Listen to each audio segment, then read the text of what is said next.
So AMC back on everyone's mind once again for a Monday. Forewarning, in this video, we're going to talk about fact versus fiction, guys. And I'm speaking of an interesting article that I can show you right now. This is from Odisha Expo talking about 8 lies that have fueled the AMC entertainment pump and dump. First off, number one, I guess, is it a pump and dump? We'll talk about that in a second. But guys, get down in the comments. Let us know which of these you think are actually fact or fiction. Neil, you're going to kick things off here. We're not going to cover all of these, but a few of the interesting ones. Yeah, I mean, the number one, the first one here, and again, I'm going to be reading strictly from this article and just sort of replying to everything you see here. Lie 1, hedge fund short selling bankrupts firms. Look, first things first. If you're going to go short a big hedge fund and hold the price down or drive the price down, is it possible that, yes, they will hold the price down and certainly drive that price down and keep it depressed? Absolutely. You don't go bankrupt simply because someone is shorting your stock. So to the extent that that's a lie, I would say that pretty much holds up in that particular case. But you do severely restrict the ability to raise capital when you drive the price down. So it's a little bit of a hedge.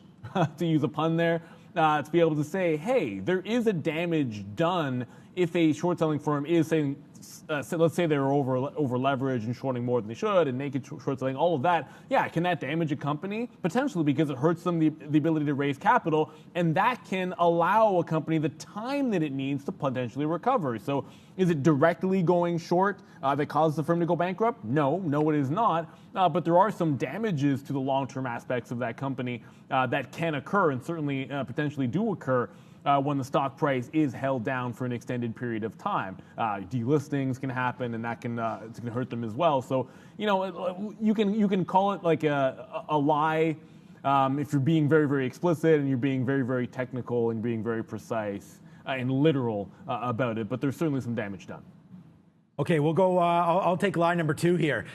Shorts should cowl, okay? So basically saying that eventually the shorts will give up the ghost and this thing will have a short squeeze. Well, this is the thing about that. Look, I mean, that may have been true back in the day here when we're talking about some of this crazy volume spikes where people started to get nervous back in January, then I believe back in June as well, when, they might have been betting on this stock to come back down. Shorts then got put on, and then you see the blow up back to 64. This was more exciting to me when you're doing 1.2 billion shares, 800 million shares, but I don't think right now the shorts are in any rush to do anything. I think this stock is just trading pretty normal. Volumes come back down. If there really is a squeeze, I think we got to wait at least until you get up here where some of the shorts really will be squeezed. I think anybody that's put on, especially hedge fund, look, no matter what we all think about hedge funds and things like that, they are diversified to some extent, right? And so they're not just holding out on AMC. We've seen a lot of traders get blown out, a lot of hedge funds get blown out. Neil talked a little bit about some of those as well. But look, I don't think that happens right now. I think we're past that time. AMC, that's DD today. Let's go over to AMC and just see the volume today. Only 30 million shares. So there's definitely not panic in the water here. We're down 5%. So I don't believe that the short squeeze is really the play anymore. So the fact that they should cowl, I believe, is going to be fake. And I don't think we get to the upside right here on a short squeeze. There's going to be other reasons why AMC goes to the upside, and maybe we can debunk some of those as we go here. Yeah, let's continue along here, guys. Number 3 is going to be fundamentals don't matter. And this can apply, I guess, to not only AMC, but a lot of these stocks that are in this meme stock group, I guess. And the simple fact is fundamentals will always matter. The bottom line will always matter. Yes, there is a market event that takes place when there's not enough shares for people to cover short positions. But at the end of the day, we will always see a company be valued at what it should be valued at according to the fair market. So fundamentals always matter. Neil, you got number 4. Yeah, I mean, this one is interesting because it's like the short squeeze is coming soon. And it's about that sense of urgency that we talk about. And in the particular article, one of the things that they use a term that I kind of like here is coming across the nook, or that it's coming soon. That there's always a sense of urgency.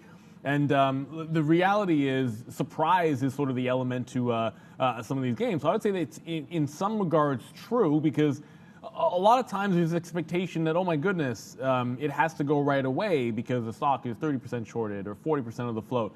But a lot of times a catalyst has to come through to cause a move to start. It could be a gamma squeeze when it comes to options. It could be a particular news story. It could be an earnings report. Just because there's a couple of firms that are heavy into a short position doesn't mean it's going to go at any particular moment. I think the price action has borne that out in AMC because a lot of times it started to grind, then exploded, and not say that it comes out of nowhere.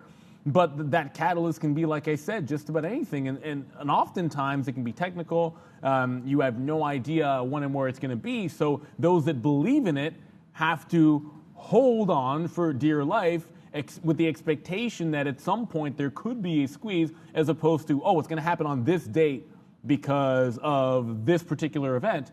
Maybe, but also maybe not. And I think that sense of urgency is something that people get sold a lot, thinking it's going to go tomorrow when it's been since January that had the first move. And then if you talk about the breakout that happened in May, well, we haven't retraced past obvious 40 support, and we're now in the middle of July, despite having made that high. So, at this point, you're now talking about weeks and months, and some people thought this would be, squeeze in a few days, like what happened at the top in Volkswagen. It's not always the case. Sometimes you got to wait.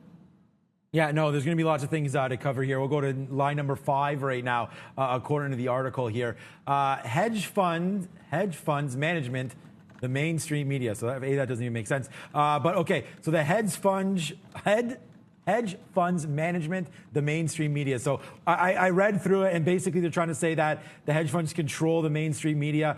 I mean, look, who knows what's going to happen here with AMC, but I believe right now with YouTube, with Twitter, with a lot of these sort of angles that are there, there's lots of information out there, and I don't think a lot of us need to go over to the mainstream to figure out, what maybe they're saying on CNBC or Fox News, or I'm just going to drop names because I don't really think that matters. Right now, there's a lot of information out there. You could simply watch a show like ours, watch videos like this. There's other AMC fueled, Reddit is another one there where there's a lot of good posters with a lot of things to say. And I think that Reddit, the resurgence of Reddit, has also created this mainstream media to sort of get lowered down, get back to their pedestal, right? You have to listen and do the own research yourself. And so I just don't believe that hedge funds control anything anymore. I mean, look, we've talked about that with past presidencies, getting upset at the Washington Times or Post, whatever it is, New York Times and Post as well. So you're going to have to look there, and you're going to have to be very, very careful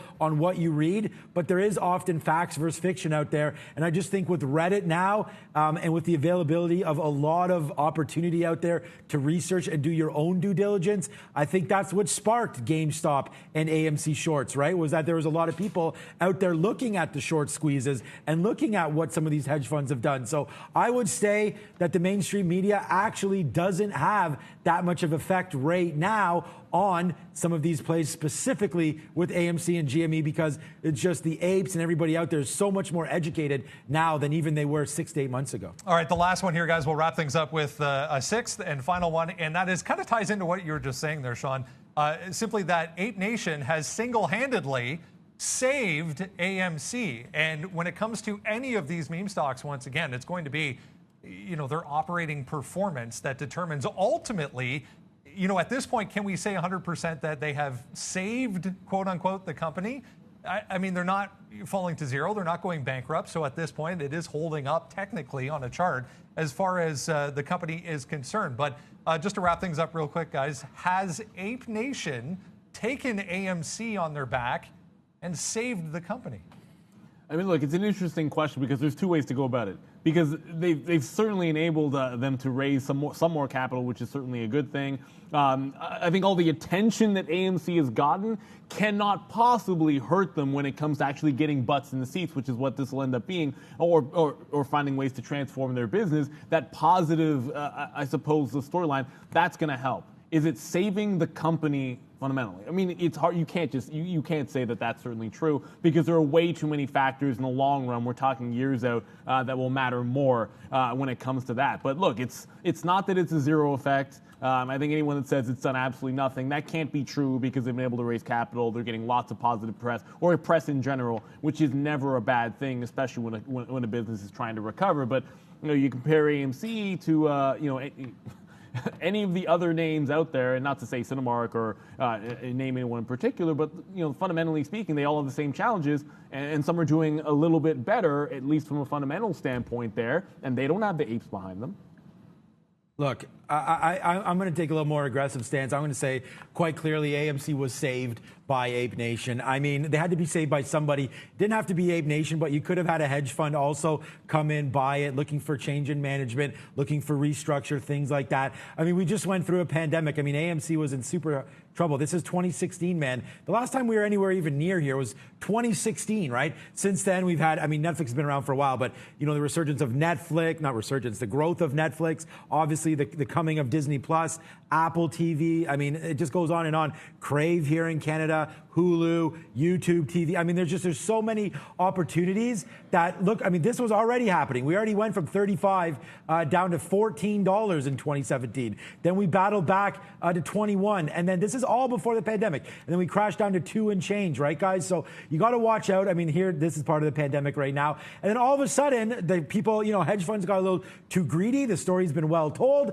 And it was just heavily shorted. And then it got blown up. It retraced back to these levels. And now you're starting to see some of the fundamentals come through. We had a big box office. So I think AMC now, if you're resting on fundamentals, then just do some research. Look at the PE, look at their debt, look at everything like that. And then you can come up with your own answers. But really, restructuring and cash flow definitely helped them. And, the Reddit-fueled rally didn't hurt AMC. I think anybody that says otherwise probably not being truthful to themselves. But hey, the story's not over for AMC. Let's see where this goes. Even 6 months from now, I wouldn't be surprised if it hangs up here.